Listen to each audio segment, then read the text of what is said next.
Assalamualaikum warahmatullahi wabarakatuh. Bismillah, alhamdulillah, wassalatu wassalamu ala rasulillah wa ala alihi wa sahbihi wa mawalah. Selamat pagi anak-anakku semuanya. Selamat bertemu kembali dengan mata pelajaran TIK. Hari ini merupakan pertemuan kedua di semester genap. Ya, anak-anakku, seperti biasa, sebelum pembelajaran kita mulai, marilah kita berdoa dulu dengan harapan pembelajaran hari ini akan berjalan dengan lancar dan membawa manfaat. Amin. Berdoa kita mulai dengan Pak Tanir membacakan dan nanti ditirukan di rumah masing-masing. Bismillahirrahmanirrahim. Raditu billahi rabba wa bil islami dina wa bi muhammadin nabiyya wa rasula. Rabbi zidni ilma warzuqni fahma bi rahmatika ya arhamar rahimin. Amin amin ya rabbal alamin. Baiklah anak-anakku sekalian, untuk pertemuan kali ini seperti yang disampaikan oleh Pak Tanir melalui grup WA masing-masing, bahwa untuk pertemuan kali ini kita akan melanjutkan praktek yang kemarin yang sesuai dengan tugas yang telah kalian laksanakan. Nah, ini hari ini akan kita lanjutkan tentang pembahasan di menu home. Untuk selanjutnya, marilah kita ikuti pemaparan berikut ini.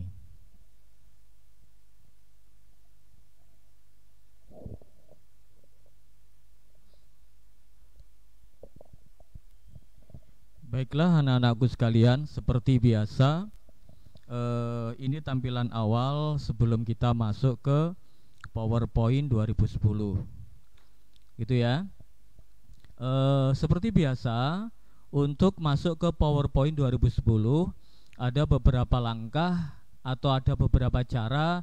Yang pertama, kalau di icon-icon yang tampil di desktop ini atau di layar awal ini ada Microsoft PowerPoint 2010, kalian tinggal mengklik ikonnya masing-masing. Tetapi kalau tidak ada, langsung kita klik pojok kiri bawah, kita klik satu kali. Nah, kalau di sini sudah muncul PowerPoint, maka langsung kita klik saja seperti ini. Tetapi nanti kalau tidak masuk, kita masuk ke all apps atau all program. Seperti itu ya anak-anakku sekalian. Nah, kita sekarang berhubung di sini sudah ada icon dari PowerPoint 2000, di sini 2016 nggih. Tapi nanti prakteknya tidak masalah, 2010 dan 2016 itu hampir sama. Saya klik satu kali, terus kemudian masuk ke aplikasi PowerPoint. Nah, seperti biasa, di sini muncul tampilan tampilan ada blank presentation, ada welcome to PowerPoint dan seterusnya. Ini tampilan layar awal gitu ya di PowerPoint. Nah, kalau kalian sudah memiliki data yang kemarin sudah saya sampaikan bahwa jangan dihapus dulu file PowerPoint yang sudah kalian kirimkan melalui WA. Itu tujuannya adalah untuk praktek hari ini. Kita coba dibuka, open other presentation. Kemudian masuk ke data. Data bisa browse. Terus kemudian kita cari file yang kemarin digunakan untuk praktek.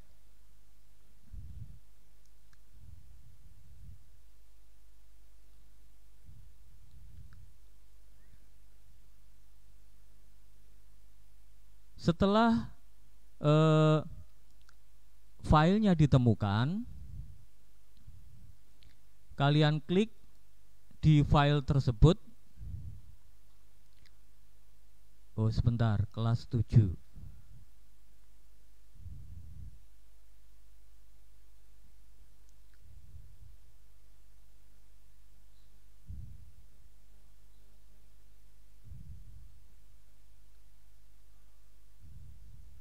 Ini saya coba untuk membuka salah satu file yang sudah menjadi PowerPoint, gitu ya. Misalkan ini. Nah, anak-anakku sekalian, di tampilan PowerPoint atau data yang sudah kita panggil, data yang sudah kita tampilkan atau yang sudah kita ketik kemarin, terus kemudian ditampilkan akan menjadi seperti ini. Ini sebagai contoh saja ya. Masih berupa file kosongan atau belum diberi efek apapun, gitu ya. Seperti kemarin yang sudah disampaikan oleh Pak Tanir, kalian saya suruh untuk membuat satu file atau satu data yang berisi tentang grup menu home, gitu ya. Nah, ada beberapa anak itu yang mengumpulkannya berupa picture atau gambar, jadi tidak berupa tulisan. Nah, gitu ya. Kalau tidak berupa tulisan, maka kalau kita ingin mengedit tampilan misalkan mengedit tentang jenis huruf, ukuran huruf, warna dan seterusnya. Kalau data yang kalian kirim itu berupa gambar atau picture, maka tidak bisa kita edit, tidak bisa kita rubah hurufnya dan seterusnya. Baiklah anak-anakku, kita coba untuk pertemuan hari ini kita akan membahas tentang editing atau mengedit atau merubah tampilan dari slide yang kita miliki biar menjadi lebih menarik. Seperti itu ya. Nah, anak-anakku sekalian, untuk proses pengeditan itu ada beberapa macam atau ada beberapa perintah icon perintah, maksud Pak Tanir. Tetap berada pada menu home. Pada menu home di sini ada ada clipboard, kemudian ada paragraf, ada drawing dan seterusnya. Nah, untuk yang menu di PowerPoint 2010 untuk menu home, di sini sudah tampil atau ada sekitar 6 tab menu atau grup menu yang ada di tab menu home. Yang pertama clipboard, ini ya, clipboard di sini tampilannya. Terus kemudian ada slides di sini. Kemudian ada font, ada paragraf, drawing dan editing. Nah, di situ itu untuk grup menu home. Nah, kita coba satu persatu dari clipboard. Clipboard di sini ada icon perintah yang berupa paste, cut, copy dan format painter. Nah, masing-masing perintah di sini ini pasti memiliki fungsi yang berbeda, gitu ya. Kalau cut untuk memotong, misalkan ini pengenalan menu PowerPoint, ini pengenalannya saya blok. Cara mengeblok kata ataupun kalimat ataupun baris, maka kalian misalkan kalau untuk mengeblok satu kata, kalian cukup klik 2 kali di kata tersebut, maka kata yang kalian ingin blok akan terblok. Nah, kalau satu baris, maka kalian mengklik 3 kali secara berurutan. Nah, seperti ini. Klik, klik, klik, maka satu baris itu akan terblok. Kalau ingin mengeblok sebagian saja, maka kalian menggesernya atau mendrag kata atau beberapa kata yang ingin kita blok. Jadi hanya beberapa kata saja, seperti itu ya. Diklik kemudian di drag. Mengdrag itu adalah klik kiri, jangan dilepas, kemudian kita geser. Kita geser kemanapun sesuai dengan data yang akan kita blok. Seperti itu anak-anakku. Ini saya coba untuk cut pengenalan, saya blok, maka cutnya aktif. Kalau tidak ada yang terdeteksi, maka untuk cut dan copy ini tidak atau tidak aktif karena tidak ada tugas untuk dua icon perintah ini. Nah, kalau kita tandai satu, kemudian kita cut, maka apa nanti yang terjadi? Kata tersebut akan hilang karena dipotong. Nah, kalau kita ingin menampilkannya lagi bagaimana? Ya cukup kita paste satu kali, maka akan muncul lagi. Kalau kita ingin mendapatkan kata pengenalan ini lagi, ya cukup kita paste lagi, maka muncul 2 kali. Kita paste lagi, maka akan muncul 3 kali dan seterusnya. Berarti dari praktek ini fungsi cut adalah untuk memotong, bukan menghapus nggih, untuk memotong. Tetapi prakteknya adalah kata tersebut akan hilang untuk kita tampilkan lagi di tempat lain. Itu fungsi cut atau CTRL X, perpaduan perintah di keyboard. CTRL X ini adalah cut atau untuk memotong. Tujuannya memindahkan kata dari satu tempat ke tempat lain, memindahkan, itu cut. Tetapi kalau fungsi dari copy, contoh misalkan ini saya blok lagi, kata pengenalan saya blok, kemudian copy-nya aktif, icon copy ini akan aktif. Saya klik 1 kali, efeknya apa? Pengenalan tidak hilang. Karena tujuannya copy adalah untuk menggandakan. Kalau cut tadi untuk memindahkan, kalau copy adalah untuk menggandakan. Nah, setelah saya copy, saya taruh kursornya di sini, kemudian saya paste. Nah, maka pengenalan akan menjadi 2. Seperti itu ya, anak-anakku. Perbedaan antara cut dan copy. Kalau cut fungsinya adalah untuk memindahkan kata atau kalimat yang yang kita inginkan ke tempat lain. Tapi kalau copy itu adalah untuk menggandakan kata atau kalimat yang kita inginkan. Terus paste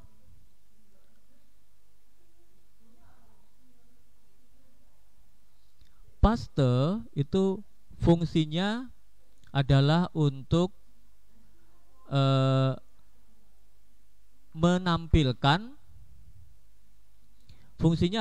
menampilkan kata yang kita copy atau kita cut tadi. Sekali lagi ya, seperti ini. Misalkan saya cut, maka kata tersebut akan hilang karena dipotong. Untuk menampilkannya lagi bagaimana? Ya dipaste. Nah, seperti ini. Untuk praktek copy, kalau copy dampaknya seperti ini atau efeknya seperti ini, kata tersebut tidak akan hilang. Setelah saya klik 1 kali copy, setelah saya klik icon copy, maka pengenalan tidak akan hilang karena fungsinya adalah untuk menggandakan. Saya taruh di sini, saya paste, maka akan ada 2 dengan tampilan yang sama persis. Begitu ya anak-anakku sekalian. Kita lanjut. Untuk format painter di sini hanya untuk mengcopy rumusnya saja. Untuk mengcopy rumusnya saja. Misalkan pengenalan saya blok, kemudian saya format painter, saya taruh di pengenalan yang bawah. Nah, seperti ini. Untuk mengcopy rumusnya saja. Di sini kata pengenalan yang awal itu warnanya biru. Setelah saya copy, saya format Painter, saya taruh di pengenalan yang bawah ini, maka dia juga akan ikut biru. Loh Pak, di atas kan pengenalan hurufnya kecil, yang bawah kok tidak ikut kecil. Nah, yang saya sampaikan tadi hanya untuk mengcopy rumusnya saja. Jadi tidak mengcopy keseluruhan. Tidak sama dengan fase icon copy, dan tidak sama juga dengan icon card. Seperti itu ya anak-anakku sekalian. Jadi kalian bisa membedakan perintah dari copy, cut, paste, dan format Painter. Seperti itu. Nanti untuk lebih jelasnya ya kita sampean ulang-ulang lagi untuk melihat videonya. Seperti itu ya. Nah, ini untuk tab menu atau grup menu yang ada di tab menu home pada bagian clipboard. Nah, terus kemudian untuk bagian slide di sini, untuk bagian slide ada beberapa menu. Yang pertama adalah new slide, kemudian layout, kemudian reset. Nah, seperti untuk new slide di sini kemarin sudah dipraktekkan, fungsinya adalah untuk menambahkan slide, gitu ya. Menu new slide fungsinya adalah untuk menambahkan slide. Kemudian layout ini adalah untuk mengganti tampilan, untuk layoutnya. Untuk new slide menambah slide, gitu saja. Bisa duplikat, bisa slide baru, gitu ya anak-anakku.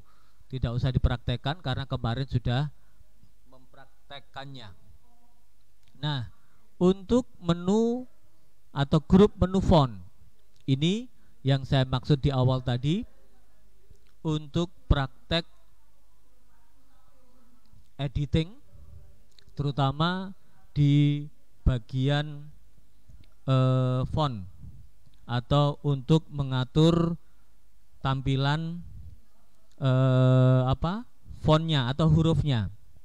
Kita coba ya anak-anakku sekalian. Nah, di grup menu font ini ada beberapa icon perintah. Yang pertama ada tulisan font, berarti fungsinya adalah untuk mengganti jenis huruf atau jenis fontnya. Pick a new font for your text. Nah, ini untuk memilih ya, dengan cara mengklik anak panah, kemudian kita cari huruf, jenis huruf yang kita inginkan. Nah, kalau kalian sudah memiliki data, maka diblok dulu atau ditandai dulu huruf atau kalimat atau data full, semua data maksudnya, yang ingin kita rubah hurufnya. Nah, di sini Pak Tanir hanya ingin merubah huruf di kalimat menu-menu yang terdapat pada Microsoft PowerPoint 2010. Misalkan hanya ini, maka saya tandai dulu kotaknya, kemudian saya rubah hurufnya. Nah, kita geser-geser seperti ini, maka di kalimat yang kita tandai akan berubah sesuai dengan pergeseran huruf atau jenis huruf yang kita inginkan. Seperti ini nggih. Kalau sudah ketemu, maka ya kita klik satu kali. Nah, di sini sudah berubah. Itu untuk fontnya, sudah menjadi stencil jenisnya. Kalau tadi Times New Roman. Nah, sekarang di sebelah kanannya ada font size. Change the size of the text, of your text. Fungsinya adalah untuk mengganti ukuran huruf. Change the size. Seperti itu, maka kita klik saja. Setelah kita tandai tadi, kita klik, kita geser-geser sesuai dengan ukuran huruf yang kita inginkan. Kalau tadi 18, sekarang saya rubah menjadi 16 lah. Nah, seperti ini ya anak-anakku. Oke. Terus kemudian di samping kanan ada increase font size. Ini untuk menambah ukuran huruf satu tingkat atau satu step. Tidak langsung di font size, tapi increase untuk menambah. Saya klik maka akan bertambah sesuai dengan step di sini loh ya. Bukan loh Pak tadi 16 harusnya diklik satu kali menjadi 17. Tidak, karena stepnya seperti ini. Nah, setelah 16, 18, 20, 24. Seperti itu ya. Kalau ingin 17, maka ya kita kita isikan secara manual seperti ini. 17. Nah, dia mau. Tetapi di stepnya tidak ada. Di urutannya tidak ada setelah 16, 18. Seperti itu ya. Nah, setelah kita tentukan di increase-nya, maka tadi dari 17, loh Pak dari 17, 18 kok bisa? Ya karena 17-nya manual. Itu ya. Setelah 18 berapa? 20. Kemudian kita turunkan untuk perintah yang kedua adalah decrease. Itu untuk mengurangi satu step ke bawah. Nah, seperti ini. Increase dan decrease. Sudah ya anak-anakku sekalian. Terus kemudian kita bergeser ke bawah. Kita bergeser ke baris bawah. Ada bold. Fungsinya adalah untuk menebalkan. Make your text bold. Membuat teksmu menjadi tebal, gitu ya. Terus kemudian ada italic. Fungsinya adalah untuk istilahnya Pak Tandir itu memiringkan, gitu ya. Membuat tulisan menjadi miring. Italicize your text. Seperti itu. Atau CTRL-I. Kemudian coba ini yang italic saya praktekkan. Saya klik satu kali, maka satu kalimat tersebut menjadi miring. Kemudian ada underline. Underline your text. Menggarisbawahi teksmu atau teks kalian. Saya praktekkan saja.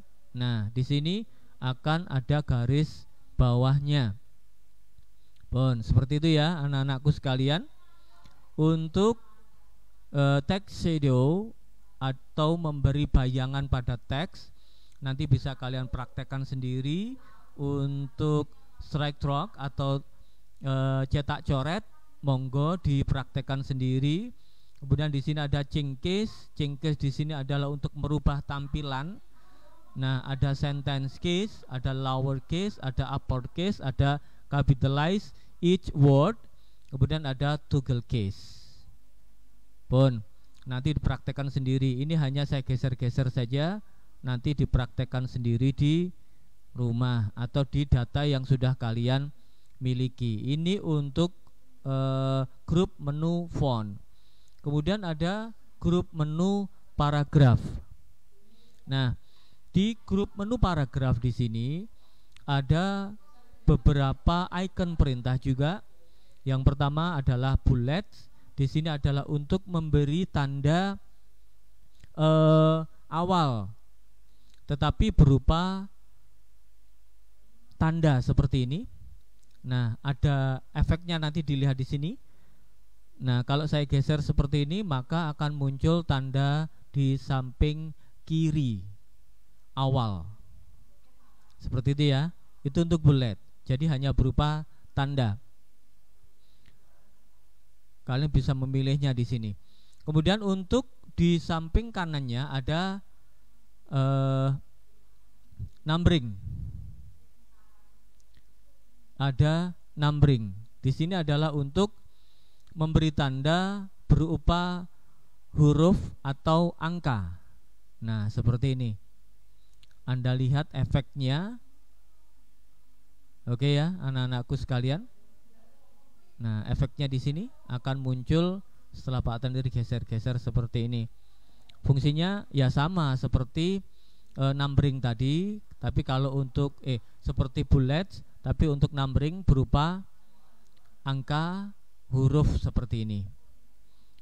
Sudah, dilanjut. Ada decrease list left. Di sini adalah untuk menata bagian awal paragraf atau levelnya. Ini tidak perlu dipraktekkan.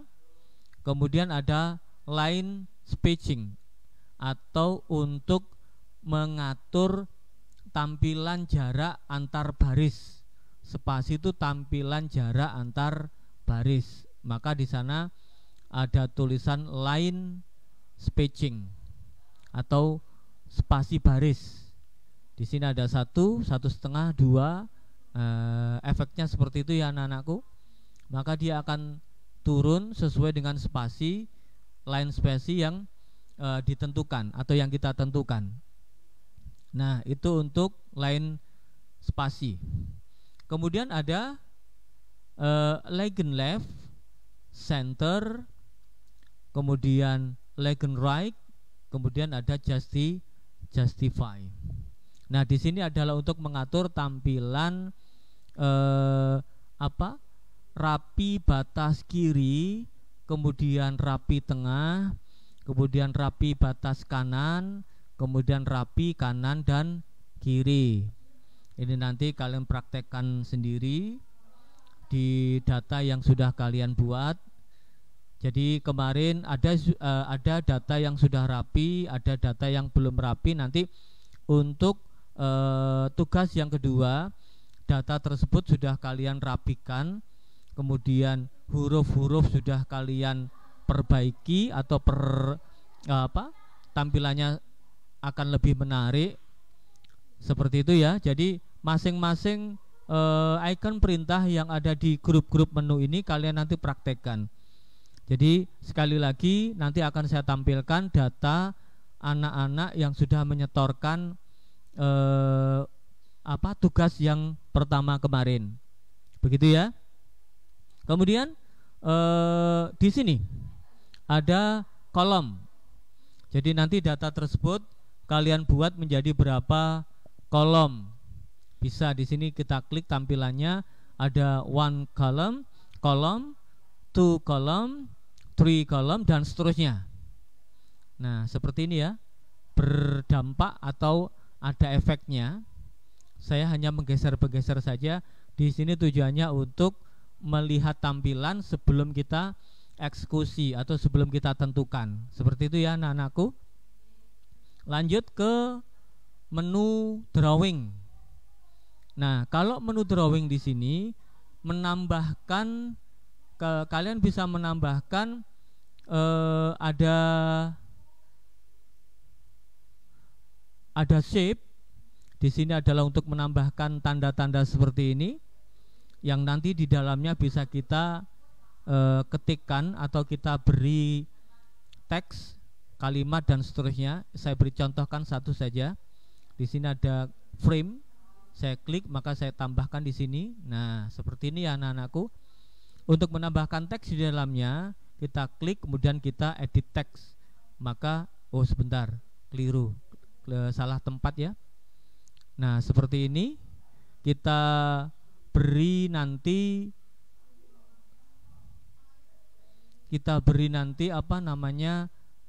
text box dulu di dalamnya. Maka di sini nanti bisa kita isi kita isi data atau kita isi kalimat. Nah, seperti ini di dalamnya, maka kita bisa isikan kalimat. Nah, seperti ini ya anak-anakku sekalian. Untuk menambahkan shape atau tanda yang kita inginkan di tempat yang kita inginkan. Banyak sekali di sini ya anak-anakku, nanti bisa dipraktekkan sendiri. Kemudian ada range, ini adalah untuk membatasi atau mengatur tampilan dari shape-nya tadi. Sudah, kita lanjut lagi ke menu yang terakhir, yaitu editing. Nah, untuk menu editing di sini anak-anakku sekalian, fungsinya untuk mencari find, untuk mencari kata yang kita inginkan. Misalkan kita mencari kata home, di mana ya letaknya home, maka kita cari dengan menggunakan find. Kalau replace di sini adalah untuk mencari dan menggantinya. Jadi kata home misalkan kita ganti house misalkan. Itu ada di menu replace. Kemudian select adalah untuk menyeleksi atau menandai dari beberapa kata yang kita ingin kita ingin rubah dan seterusnya. Nah, seperti itu anak-anakku sekalian. Terus kemudian yang terakhir, meskipun kemarin ada beberapa anak yang sudah menyetorkan data full itu maksudnya ada di sana per slide itu sudah ada backgroundnya, sudah ada teks yang diatur, itu sudah ada yang masuk seperti itu. Cuman untuk pertemuan kali ini tetap saya sampaikan karena masih ada beberapa anak yang memang sesuai dengan perintah di tugasnya. Kalian cukup mengumpulkan file PowerPoint tentang menu home. Pak Tandir tugasnya seperti itu. Jadi tidak sampai ke background dan seterusnya. Oke ya, anak-anakku sekalian. Kalian nanti bisa, yang belum diberi background bisa untuk tugas yang kedua, file yang kemarin diedit, dibetulkan, dipercantik, diberi background, boleh. Seperti itu ya, anak-anakku sekalian. Sekali lagi, nanti untuk pertemuan berikutnya tetap file yang sudah kalian buat itu yang dijadikan praktek, dijadikan bahan praktek untuk pertemuan-pertemuan berikutnya. Seperti itu ya anak-anakku sekalian. Untuk pertemuan kali ini saya kira cukup. Yang terakhir akan saya tampilkan data dari anak-anak yang sudah mengumpulkan tugas untuk pertemuan yang kemarin. Sebentar, untuk kelas 7 semester genap tanggal 9 Januari kemarin. Nah, ini adalah data anak-anak yang sudah mengumpulkan tugas TIK, dimulai dari 7A, kemudian 7B, kemudian 7C. Untuk lebih jelasnya Pak, saya sudah menyetorkan, berarti nanti japri Pak Tandir saja. Kemudian ini 7C, kemudian 7D, 7E. Nah, seperti ini. Sekali lagi anak-anakku sekalian, untuk anak-anak yang belum mengumpulkan tugas yang pertama, maka kalian nanti akan mengumpulkan tugas, tetapi untuk yang kedua. Jadi yang pertama sudah saya anggap selesai, hanya anak-anak ini saja nanti yang bisa saya anggap menyelesaikan tugas dari TIK yang pertemuan pertama kemarin. Begitu ya anak-anakku sekalian. Baiklah, untuk pertemuan kali ini saya kira cukup. Nanti dipraktekkan sendiri di rumah. Mengenai tugas lebih jelasnya bisa kalian simak di video ini berulang-ulang. Jadi nanti kalian akan bisa memahami tugas apa yang kalian harus lakukan. Seperti itu. Nanti juga kalau ingin lebih jelas bisa japri ke nomornya Pak Tanir. Baiklah anak-anakku sekalian, alhamdulillah untuk pertemuan kali ini bisa membawa manfaat untuk kita semua, sehingga nanti pada waktu kalian mempelajari atau mempraktekannya di rumah bisa diberi kelancaran oleh Allah Subhanahu wa taala. Pertemuan kali ini kita tutup dengan bacaan hamdalah. Alhamdulillahirabbil alamin. Wassalamualaikum warahmatullahi wabarakatuh.